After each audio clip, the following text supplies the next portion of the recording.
निफास यानी वो खून जो बच्चा जनने के बाद आता है, उसकी कमी की जानिब कोई मुद्दत मुकर्रर नहीं। आधे से ज़्यादा बच्चा निकलने के बाद एक लम्हा भी खून आया तो निफास है। निफास का ज़्यादा से ज़्यादा वक्त 40 दिन रात है। अगर 40 दिन के बाद भी बंद ना हो तो मर्ज यानी बीमारी है।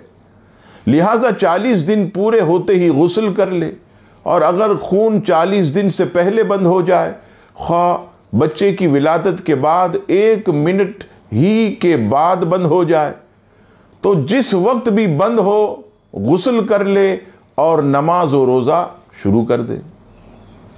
अगर 40 दिन के अंदर अंदर दोबारा खून आ गया तो शुरू विलादत से ख़त्म खून तक सब दिन निफास ही के शुमार होंगे।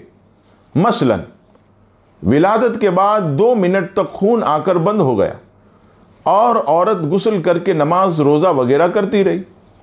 40 दिन पूरे होने में फ़कत 2 मिनट बाकी थे कि फिर खून आ गया, तो सारा चिल्ला यानी मुकम्मल 40 दिन ये निफास ठहरेगा। जो भी नमाजें पढ़ी, रोज़े रखे, जो फ़र्ज़ वाजिब कज़ा किए थे वो भी फिर से अदा करे।